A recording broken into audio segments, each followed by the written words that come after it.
کو education system کے خلاف بات نہ یعنی کی جا رہی ہوگی, لیکن میں نے نہیں سنا کہ ممبروں سے اس کے خلاف احتجاج کیا جا رہا ہو, یا کے پی کے کی غیرت مند عوام اس کے خلاف کچھ بڑے پیمانے پر کام کر رہی ہو, یا اپنی سیاسی جماعتوں سے احتجاج کر رہی ہو کہ بھئی یہ سسٹم ہم قبول نہیں کریں گے. تو یہ بڑے یعنی بہت چپکے آہستہ آہستہ یہ زہر ہماری رگوں میں ڈالا جا رہا ہے, اور ہمیں پتہ ہی نہیں ہے کہ مستقبل میں کیا ہونے والا ہے. اس لیے میں یہ دینی فریضہ سمجھتا ہوں کہ اس کے خلاف ممبروں سے آواز بولو بھائی اٹھانی چاہیے. اور صرف کے پی کے کی بات نہیں ہے, وہ تو چونکہ ابھی دورہ کر کے آیا, وہاں کے حالات دیکھے, یہ تو پنجاب کو بھی آواز اٹھانی چاہیے اور کراچی کو بھی آواز اٹھانی چاہیے. اس پر بہت تباہی کی طرف جا رہی ہے ہماری نئی نسل, مخلوط دینی تعلیم کی وجہ سے, مخلوط دنیاوی تعلیم کی وجہ سے.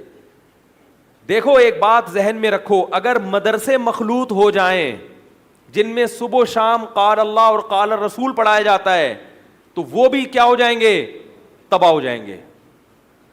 ہمارے ہاں اسکول کے سلیبس کو تو فوکس کیا جا رہا ہے کہ یہ ہونا چاہیے, یہ نہیں ہونا چاہیے. ماحول کو بالکل بھی فوکس نہیں کیا جا رہا کہ کس ماحول میں دینی تعلیم ہوگی.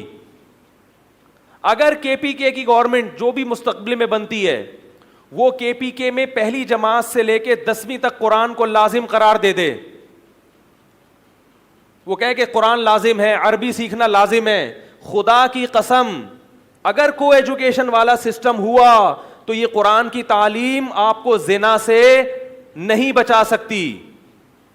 یہ قرآن کی تعلیم آپ کو قرآن پر عمل کرنے پر مجبور نہیں کر سکتی. میں کہتا ہوں پہلی جماعت سے لے کے 10ویں تک قرآن نہ ہو, لڑکوں کا الگ مدرسہ اسکول بنا دو, لڑکیوں کا الگ مدرسہ اسکول بنا دو. یہ زیادہ اہم ہے بنسبت اس کے کہ سلیبس میں قرآن کی آیات کو شامل کیا جائے. کیا کریں, کیسے سمجھائیں بھائی؟ قرآن کی تعلیم بھی ضروری ہے, مگر اتنی ضروری نہیں ہے جتنا مرد اور عورت کا الگ الگ بیٹھنا بولو بھائی زیادہ ضروری ہے. ہم اپنے باپ داداؤں میں اور آج بھی ایسی خواتین کو جانتے ہیں جنہوں نے قرآن نہیں پڑھا مگر قرآن پر عمل اچھی طرح سے کرتی ہیں. ان کو نہیں پتا قرآن میں کیا لکھا ہے, لیکن ان کو پتا ہے کہ غیرت اللہ کا حکم ہے, حیا اللہ کا حکم ہے, شوہر کی اطاعت اللہ کا حکم ہے, بھائیوں سے محبت اللہ کا حکم ہے. یہ 5-6 احکام ان کو معلوم ہے, قرآن ایک لفظ بھی نہیں جانتی. اور ایسی خواتین کو بھی جانتا ہوں الحمد سے لے کے والناس تک پورا قرآن پڑھا ہوا ہے, مگر 10 مردوں سے ان کے تعلقات ہیں.